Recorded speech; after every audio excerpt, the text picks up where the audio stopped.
CHMA.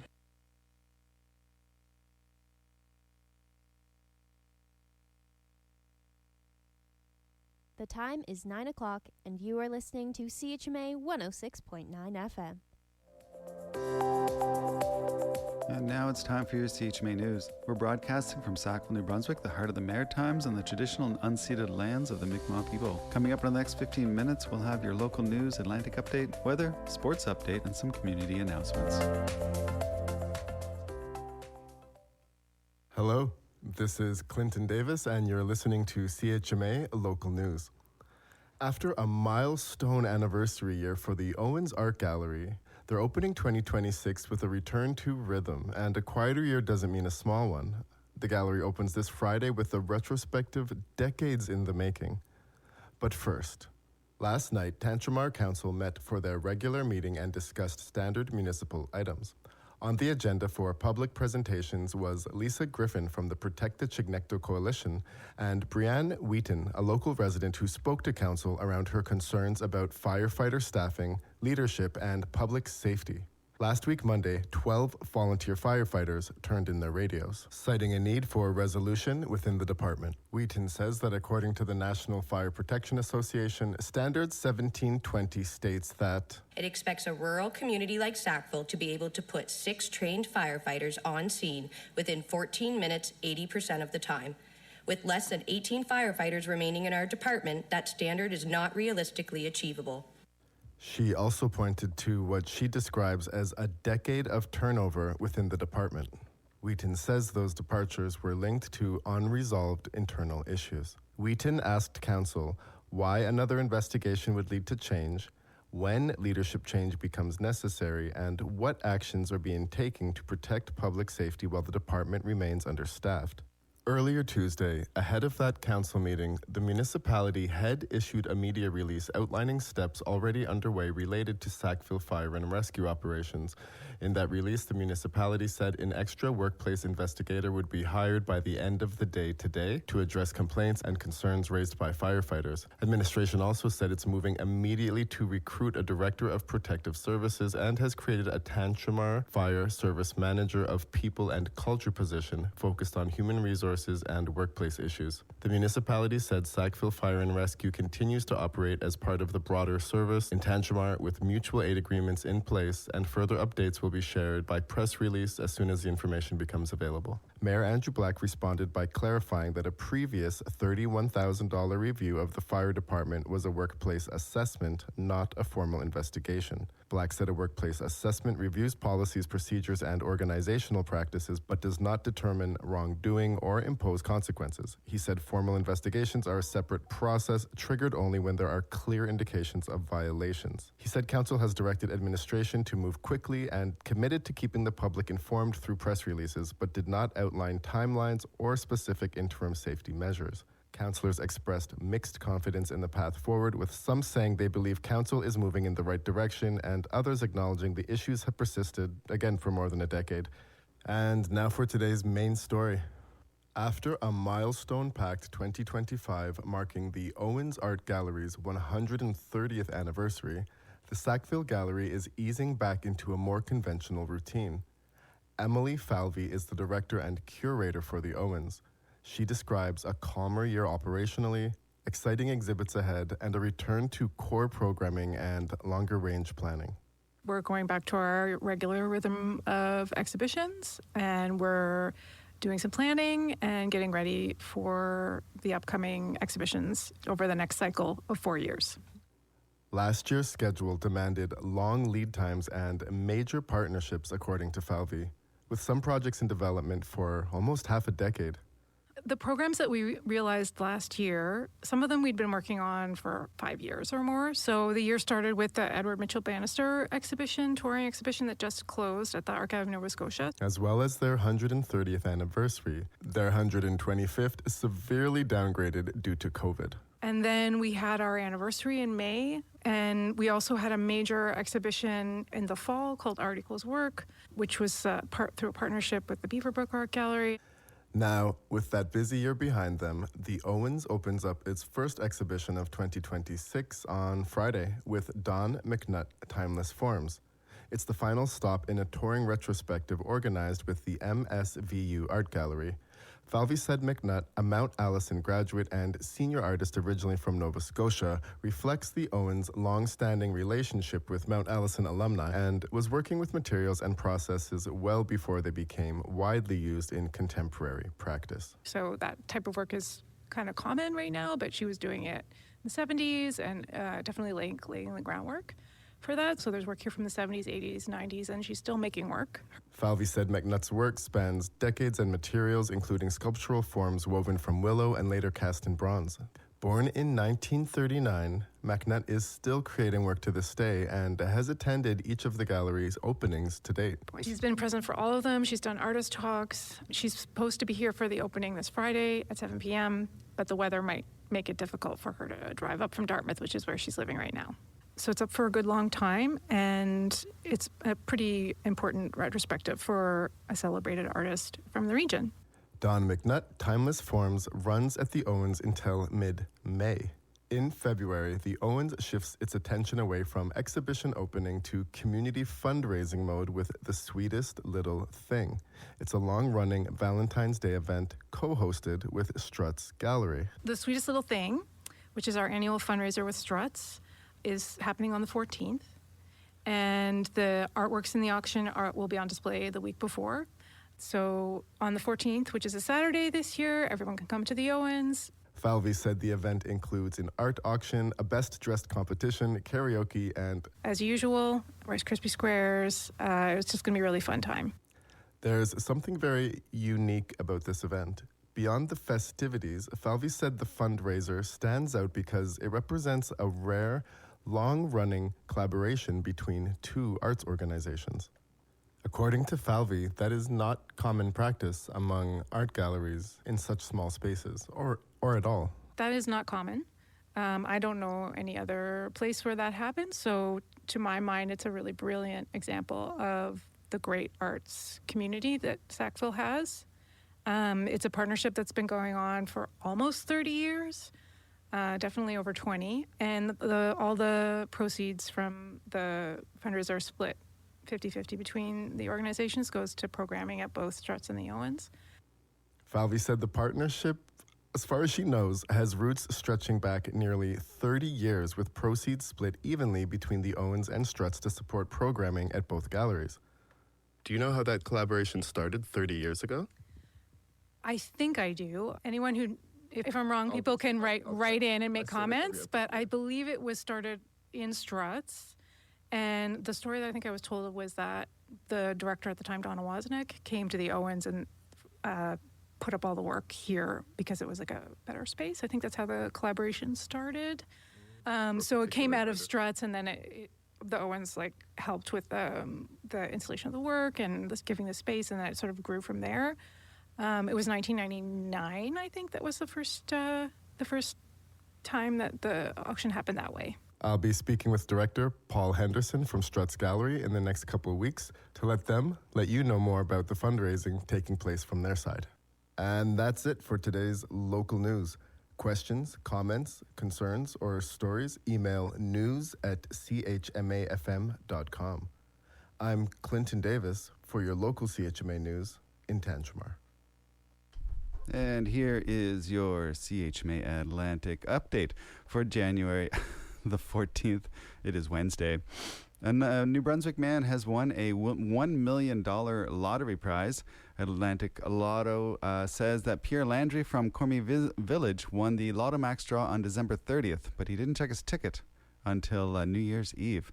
Landry, who works in a fish smokehouse, says he sat in his chair for 5 minutes before he decided it was time to wake up his wife and give her the good news. He says the couple planned to buy a motorhome and drive across the country. The Independent New Brunswick Health Council has released new data showing the leading causes of potential preventable deaths across the province. Between 2018 and 2022, the leading causes were lung cancer, heart disease, and chronic obstructive pulmonary disease. A preventable death is recorded when someone dies before the age of 75, but that they could have lived longer with prevention and care options such as a healthier lifestyle, early disease detection, or effective treatment. In New Brunswick, a person born today can expect to live about 80 years and 4 months. Across Canada, the average life expectancy is a little higher at 81 years and 6 months. And Nova Scotia's Police Oversight Agency is investigating after RCMP shot at and killed a man near Spekniktuk First Nation on Tuesday morning. Yesterday, RCMP issued an alert for residents of Hants and Colchester counties warning of a man with a firearm driving in the area. RCMP say they worked to stop the vehicle and then fired multiple shots. The police watchdog says the man was pronounced dead at the scene and they are now investigating. And Memorial University in Newfoundland and Labrador is axing several executive roles as it scrambles to cut spending by more than $20 million. The school says it is reducing the number of its vice presidents from 7 to 3. A spokesperson says this resulted in one employee losing their job, while other vice president roles have been combined and downgraded in salary scales. The school is struggling with budget shortfalls driven in part by a drop in enrollment. And RCMP say they charged a youth with a series of big money alcohol thefts in Halifax. Police say they were called to multiple thefts at local stores both in and around Halifax and determined the same suspect was behind them all. A Dartmouth youth has been charged with 10 counts of theft over $5,000 along with other charges. He appeared in Halifax Provincial Court and remanded pending a future court appearance. And finally, a man in Newfoundland tried to evade arrest by giving RCMP a false name and identifying information. On Friday, Port Saunders RCMP pulled over a driver going the wrong way down a one-way street. After pulling the driver over, the man told the RCMP he was not from the area and provided them with a false name, date of birth, and residence. Police say they conducted an investigation and learned the man lived nearby and was the subject of an outstanding arrest warrant. And that is your CHMA Atlantic update. Up next is the weather with Amber. Oi, eu sou a Gabriela e você está escutando ao CHMA.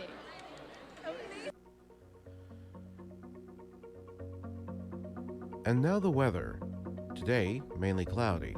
60% chance of showers earlier this morning.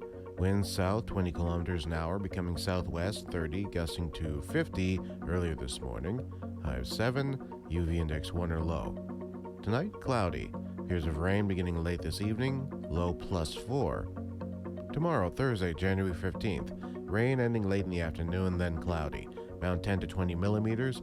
Wind becoming southwest 20 kilometers an hour late in the afternoon, high of 7. Thursday night, showers, low +3. Friday, January 16th, rain showers or flurries, high +3. Friday night, flurries, low -12.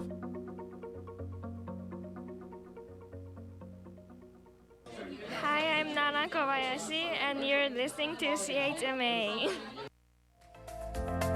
And here's Brian Nielsen with your CHMA Sports Update. Last night in the PWHL, the Montreal Victoire are victorious over the visiting Ottawa Charge 2-1, moving Montreal into a tie for second place in the PWHL standings, with Minnesota 4 points behind the Boston Fleet. Ottawa sits in fifth place. In NHL action last night, a whole mess load of games going on for you, ending with the Anaheim Ducks hosting the Dallas Stars. The Ducks prevail 3-1. Maple Leafs on the road in Utah, they lose to the Mammoth by almost a mammoth margin. It was a 6-1 victory for Utah. The Jets get by the Islanders in Winnipeg, 5-4 final there. Took overtime for the Predators to knock off the Edmonton Oilers, one of three Canadian teams with a chance for the postseason. 4-3 final in overtime. The Hurricanes get shut out by the St. Louis Blues in St. Louis. The Detroit Red Wings shut out by the same score by another original six squad. Boston Bruins with a 3-0 victory over the Red Wings. Blue Jackets defeat the Calgary Flames 5-3. Overtime saw the Washington Capitals complete the comeback against the Montreal Canadiens after the Canadiens got up to a 2-0 lead through two periods. Two third period tallies, and the overtime winner finishes it for the Capitals on home ice. Lightning in a shootout defeat the Pittsburgh Penguins on the road 2-1. And to start the night off, it was the Ottawa Senators defeating the visiting Vancouver Canucks. 2-1 final there, keeping the Canucks in the bottom of the Western Conference standings with Calgary and Winnipeg. In the NBA last night, just a few games to tell you about, including the Denver Chicken Nuggets with the 122-116 victory over the New Orleans Pelicans. In New Orleans, it was the Miami Heat getting up by 20 and then giving the 20-point lead away and then taking it back again to defeat the visiting Phoenix Suns in a back-and-forth game, 127-121 final there. The Houston Rockets defeat the Chicago Bulls with a strong second half, 119-113. It was the Timberwolves, wire-to-wire against the Milwaukee Bucks on the road, a 139-106 victory for them. The Oklahoma City Thunder exact a measure of revenge against the San Antonio Spurs, who've already defeated them a couple times this season, including in the NBA Cup. Thunder with the 119-98 victory over San Antonio. The Los Angeles Lakers making quick work of the Atlanta Hawks out in Los Angeles. It was a 141-116 final in that one. And the last NBA game saw the Golden State Warriors defeat the visiting Trail Blazers from Portland, 119-97. And on a sadder note, Pittsburgh Steelers coach Mike Tomlin walks away from his position with the franchise after coaching the team for 19 seasons, never having a losing season, and he is no longer the longest tenured head coach in the NFL. The Steelers as a franchise now look for just their fourth head coach since 1969. And that was Brian Nielsen with your CHMA Sports Update. Let's take a look at the community updates and see what's happening in around the marshes. We got the Eco 360 Depot coming up. Brian's was sure to make sure to let you know that that's a thing that's happening today and tomorrow, and that is going to be up at the Civic Center. And of course, check their website to see what you can and can't drop off. If this is the first time you're hearing about it, the Mobile Eco 360 is it's the collection company, and they have some trucks set up to take away some various types of things that you don't want anymore. And this kind of replaces the big spring and fall pickup where the residents of Tantramar were allowed to put out piles of things that don't normally go into regular collections. So that is a thing. So check it out, and it is up. I'm just checking Tantramar socials right now, and no big updates. Of course, everyone is excited to see the outcome of the Tantramar Climate Change Advisory Committee meeting, NB Power, that is at Crabtree, and there has been no updates from me about the live streaming, but I put the word out. Ron Kelly Spurls from the municipality has reached out, said that they will see what they can do to see if CHMA can broadcast it tonight. They do have a link up to live stream it. So I'm just waiting for permission, because in a funny world like that, we need permission, even though it can be wide open on the internet, on Facebook and everything. But the big point being is that hopefully that link will work if you're not able to make it. But because I do believe that Crabtree is a very small room. Not very small, but 150, 200. I think it's going to be a big thing. So yeah. And just to be sure, all are welcome to attend. And if you have any questions, you can contact the Tantramar Climate Change Advisory Committee at ccactantramar@gmail.com. Tantramar, the municipality, did also want you to know that the Active Kids that was scheduled for Dorchester today, the 14th, is now canceled.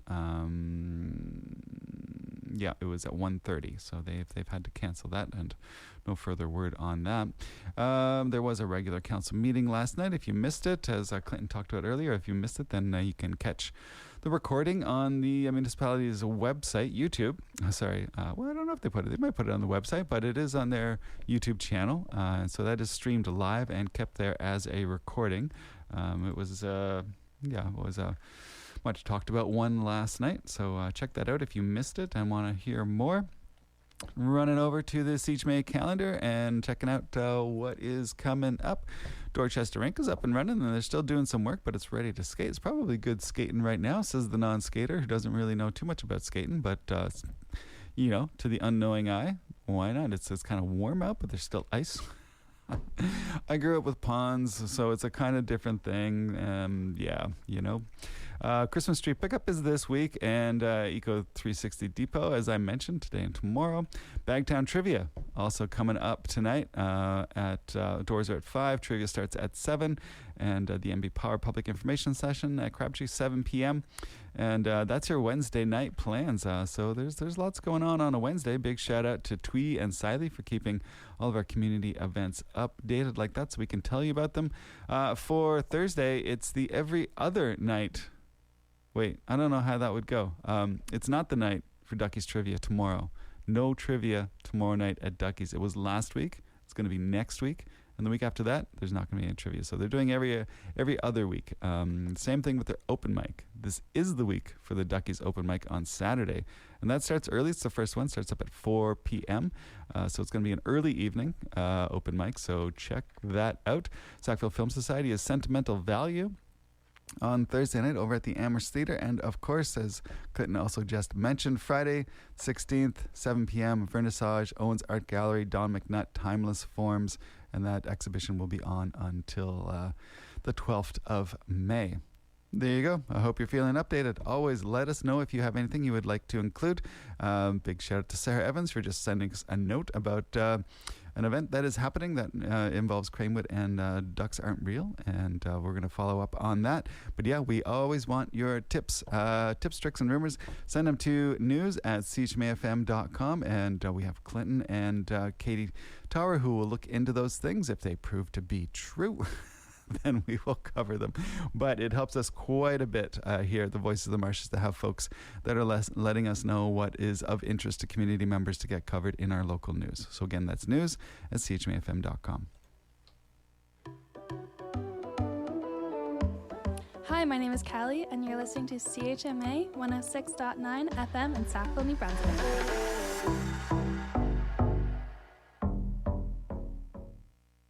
Ashanti dreams of writing wonderful books. Tomas dreams of building the cities of the future. Cassie dreams of going home, of sleeping in her own bed, of turning 10. Right now in Canada, more than 10,000 children are being treated for cancer, and 1 in 5 will not survive. When you support Childhood Cancer Canada, you help fund critical research and provide financial assistance to families in their fight. Give life to dreams beyond kids' cancer at livefordreams.ca.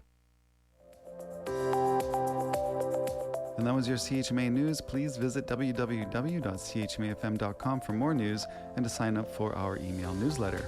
Funding is provided by our monthly sustainers, the Community Radio Fund of Canada, and the Municipality of Tantjamar's Community Development Grant. If you have a story idea or would like to include an announcement, please write us at news@chmafm.com. All right, let's get some music going. I have Joffrey with Good Call, Onyabar with Give Me More, and Courtney Marie Andrews with Keeper. And I'm just looking through at all the great music we have and just making, I want to play that Jaguar Sun April Air. I'm going to play that after the Courtney Marie Andrew. And what else do I have for you? Got some Chloe Mace with Dear Dad here on the Voice of the Marshes. I'm going to put that up because my dad just called and I need to call him back. So while we're going through those songs, I'm going to be, while we're listening to Dear Dad, I'm going to be talking to Ivan Anderson out there in Bellevue, Newfoundland, and checking in on him. He's probably going to be telling me about the big 140 kilometer-hour winds that we had back in the day, that they had back on Saturday. Was it Saturday? Sunday? Giant winds out there in Outport, Newfoundland. So he's probably just going to give me an update saying that, hopefully everything. I'm sure everything is going to be fine. But so there's a tie-in. Another tie-in, of course. That a little known fact here that now that I'm here at CHMA working in some radio, that my own dad worked at RCI, the towers that were on the marshes of there, the CBC shortwave tower. He helped construct that, at least a component of that when they increased wattage back in 71. And they got married here at a little pink Anglican church down by the Swan Pond. So I got a deep family connection to Sackville that goes back. I didn't even know too much about that until after graduated from Mount Elson. He told me, but oh yeah, they spent some time in Sackville. But yeah, so we're gonna have Dear Dad going out to Ivan Anderson. I don't know the song, so I'm just riffing off the title. Chloe Mace. Hopefully it's an optimistic song. If it's not, then I apologize. But yeah, only good news when it comes to Ivan Anderson. But good call from Jaffrey is going to go out to Ivan when I give him a call back right now. Here we go on The Voice of Marshes. Then I have Ungabar with Give Me More, Courtney Marie Andrews with Keeper, and Chloe Mace with Dear Dad. And it is at 9:25, and that will be it for the morning show. I'll be back at 8:30 tomorrow morning, if not earlier. Hopefully Kimmy's doing all right. But yeah, big day on The Voice of the Marshes. Oh, I'll be back at 12. Of course, I keep forgetting. I'm filling in for the noon hour. That's right, I am. And then we'll have Eric Gohill up at 3, Ashna on at 4, and Maya Noel on at 5.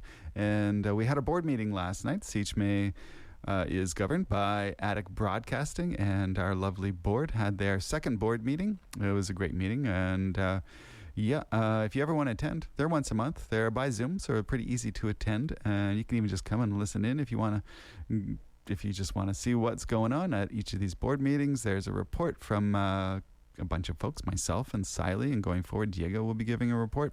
But yeah, they're fun, and so I don't know where we're going with that. But let's just keep playing some music. Good call from Joffrey. Anya Barrett with Give Me More here on The Voice of the Marshes.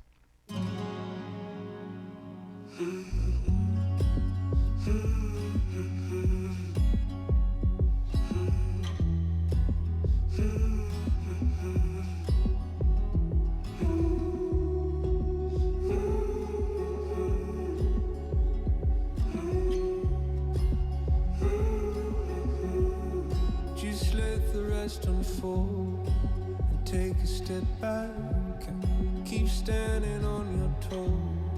Keep piling your steps, tossed in cold cases and memories. I hate to be the one to break it. Good call on the ketamine. I start to lose my life. Good friends are the remedy. Something I can fix. Good times. About time to start crossing the road. Shifting the roads that are in. Good call on ketamine. I start to lose my life. Good friends are the remedy. Something I can fix on my own. So I let it sink into me.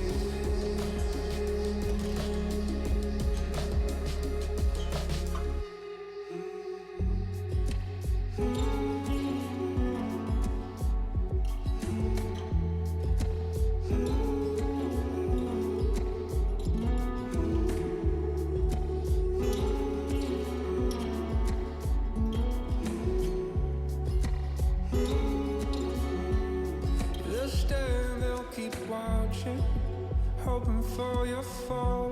But who cares what's expected?